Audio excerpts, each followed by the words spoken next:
আসসালামু আলাইকুম। দুপুরের শীর্ষ সংবাদে স্বাগত জানাচ্ছি আমি সুমনা সুমা। ধানের শীষের সাথে হ্যাঁর পক্ষে আপনারা রায় দিবেন, তারেক রহমান। নওগাঁয় ট্রাক চাপায় 5 জন নিহত। যারা স্বাধীনতার বিরোধিতা করেছিল তাদের হাতে দেশ নিরাপদ নয়, মির্জা ফখরুল। ভোলায় নির্বাচনী প্রচারণায় বিএনপি জামাত সংঘর্ষ, আহত 12। দেশে পৌঁছেছে 1,39,000-এর বেশি প্রবাসীর পোস্টার ব্যালট। ডালমে কুচ কালা হে, জামাতকে কটাক্ষ চরমোনাই পীরের। শ্রমিক কর্মচারীদের ধর্মঘটে কঠোর অবস্থানে প্রশাসন, উত্তপ্ত চট্টগ্রাম বন্দর। শীতে কাঁপছে শ্রীমঙ্গল, তাপমাত্রা 9.6 ডিগ্রি সেলসিয়াস। ভারতে বিশ্বকাপ আয়োজন নিয়ে শঙ্কা, ভেন্যু বদলের গুঞ্জন। চীনের সঙ্গে সম্পর্ক না রাখা হবে বোকামি, ব্রিটিশ প্রধানমন্ত্রী। অবশেষে 70,000 ফিলিস্তিনিকে হত্যার কথা স্বীকার করল ইসরায়েল। শুনছিলেন শিরোনাম, এবার বিস্তারিত। বিএনপি চেয়ারম্যান তারেক রহমান বলেছেন, যেই অধিকার ফেরানোর জন্য আবু সাইদ নিজের জীবনকে উৎসর্গ করেছে, চট্টগ্রামে ওয়াসির নিজের জীবনকে উৎসর্গ করেছে। এরকম হাজারো মানুষ যারা নিজের জীবনকে উৎসর্গ করেছে, তাদের জীবন উৎসর্গ করতে হলে আমরা যে জুলাই সনদে স্বাক্ষর করেছি, সেই জুলাই সনদকেও আমাদের সম্মান করতে হবে। সেজন্যই আপনাদের সকলকে অনুরোধ করব, ধানের শীষে যেমন সিলটা দিবেন, 12 তারিখে একই সাথে আপনাকে যে দ্বিতীয় ব্যালট পেপারটি দিবে হা এবং না এর, সেখানে দয়া করে হা এর পক্ষে আপনারা রায় দিবেন। শুক্রবার রাতে রংপুর কালেক্টর ঈদগাহ মাঠে নির্বাচনী জনসভায় যোগ দিয়ে তিনি একথা বলেন। তারেক রহমান বলেন, আজকে থেকে প্রায় 2.5 বছর আগে যখন স্বৈরাচার এই দেশের মানুষের কাঁধের ওপর চেপে বসেছিল, সে সময় বিএনপি সংস্কার প্রস্তাব দিয়েছিল দেশের মানুষের সামনে 31 দফা সংস্কার প্রস্তাব। নওগাঁর মহাদেবপুর উপজেলায় ডাম্প ট্রাকের চাপায় 5 জন নিহত হয়েছেন, এতে গুরুতর আহত হয়েছেন 1 জন। শনিবার সকাল 8টার দিকে এই দুর্ঘটনা ঘটে। নিহতরা হলেন উপজেলার এনায়েতপুর ইউনিয়নের নূরপুর গ্রামের মাংরা উরাওয়ের ছেলে সঞ্জু উরাও, জটুয়া পাহানের ছেলে বিপুল পাহান, খোকা পাহানের ছেলে বীরেন, মৃত নরেন পাহানের ছেলে উজ্জ্বল পাহান এবং অনিল পাহানের ছেলে বিপ্লব। আহত সামন্ত একই গ্রামের রমেশের ছেলে। পুলিশ ও স্থানীয় সূত্রে জানা যায়, শনিবার ভোরে 2টি ব্যাটারি চালিত চার্জার ভ্যানে করে কাঁচা হলুদ ও বেগুনে মহাদেবপুর হাটে যাচ্ছিলেন স্থানীয় কয়েকজন কৃষক ও ব্যবসায়ী।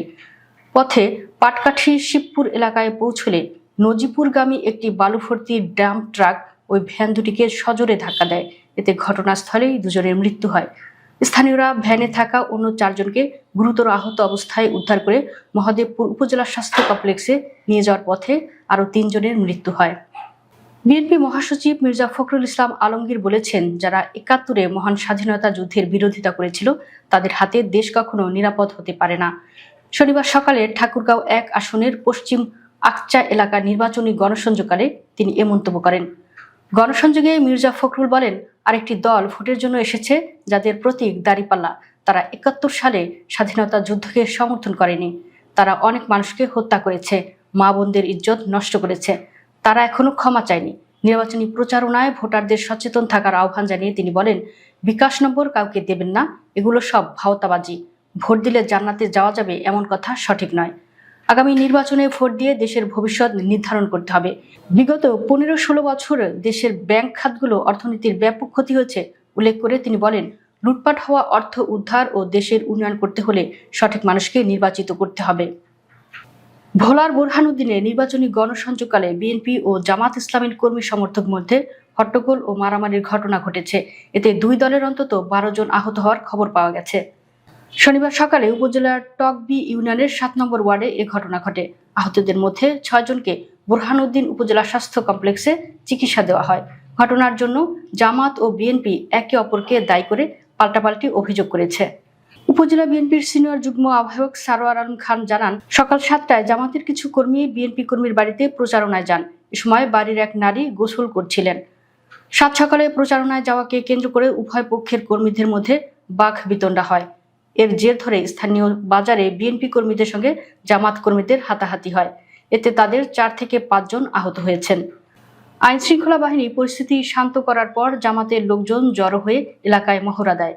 বোরহানউদ্দিন থানার ভারপ্রাপ্ত কর্মকর্তা মোহাম্মদ মনিরুজ্জামান বলেন, গণসংযোগকালে দুই পক্ষের মধ্যে হাতাহাতি হয়েছে। খবর পেয়ে পুলিশ ও নৌবাহিনীর সদস্যরা গিয়ে পরিস্থিতি নিয়ন্ত্রণে এনেছে। আসন্ন ত্রয়োদশ জাতীয় সংসদ নির্বাচন ও গণভোটে ভোট দিতে পোস্টাল ভোট বিডি অ্যাপের মাধ্যমে নিবন্ধনকারী প্রবাসীরা দেশে ব্যালট পাঠানো শুরু করেছে। এখন পর্যন্ত 1,39,763 জন প্রবাসীর ব্যালট বাংলাদেশে এসে পৌঁছেছে। শুক্রবার রাতে প্রবাসী ভোটার নিবন্ধন বিষয়ক OCV-SDI প্রকল্পের টিম লিডার সালিম আহমদ খান এ তথ্য জানান। তিনি জানান, শুক্রবার বিকেলে 3:30টা পর্যন্ত প্রবাসীদের ঠিকানায় মোট 7,66,862টি ব্যালট পেপার পাঠানো হয়েছে। এর মধ্যে 5,16,007 জন প্রবাসী ভোটার তাদের ব্যালট গ্রহণ করেছেন এবং 4,54,587 জন ভোটার তাদের ভোটাধিকার প্রয়োগ করেছেন। ভোট দেওয়ার পর 4,06,564 জন প্রবাসী ভোটার সংশ্লিষ্ট দেশের পোস্ট অফিস বা ডাক বাক্সে তাদের ব্যালট জমা দিয়েছেন।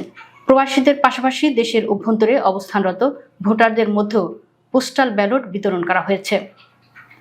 ইসলামী আন্দোলন বাংলাদেশের আমির মুফতি সৈয়দ মুহাম্মদ রেজাউল করিম জামাত ইসলামীর কঠোর সমালোচনা করে বলেছেন, জামাতের মুখে এক কথা, কাজে আর এক। তারা প্রকাশ্যে এক কথা বলে আর গোপনে ভারত ও আমেরিকার সঙ্গে বৈঠক করে।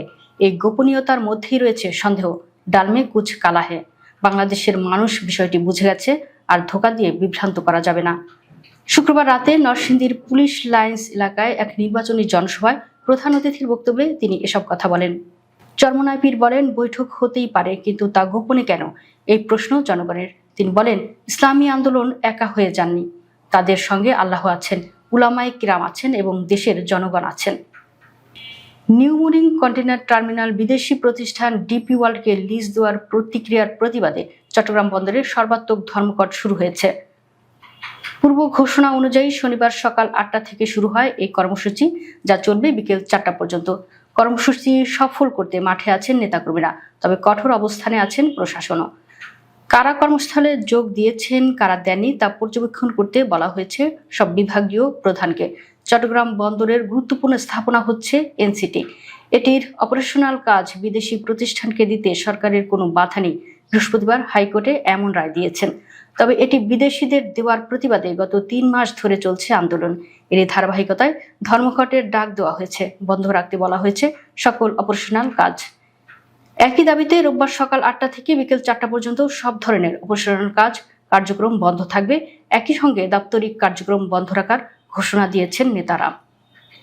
মৌলভীবাজার জেলার হাওর ও পাহাড় বেষ্টিত চা শিল্পাঞ্চল শ্রীমঙ্গলে গত কয়েকদিন ধরে তাপমাত্রা 10 থেকে 12 ডিগ্রি সেলসিয়াসের মধ্যে ওঠানামা করছে।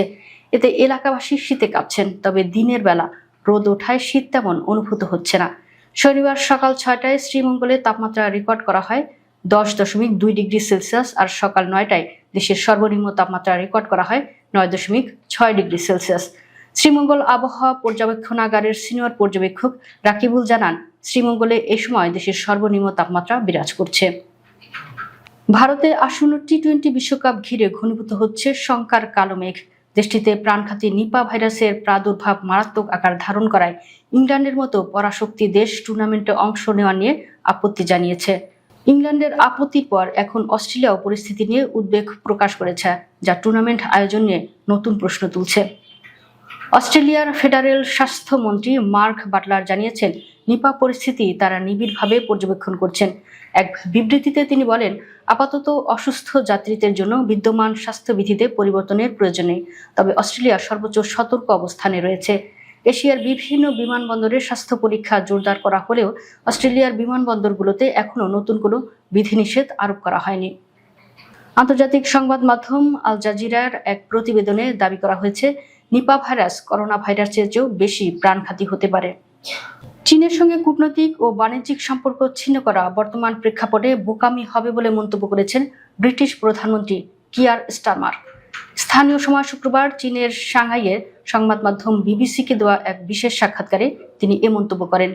ব্রিটিশ প্রধানমন্ত্রী স্পষ্ট করে বলেন, বর্তমান অস্থির বিশ্ব পরিস্থিতিতে আন্তর্জাতিক ঘটনা প্রবাহ সরাসরি দেশের অভ্যন্তরীণ বিষয়ের উপর প্রভাব ফেলছে।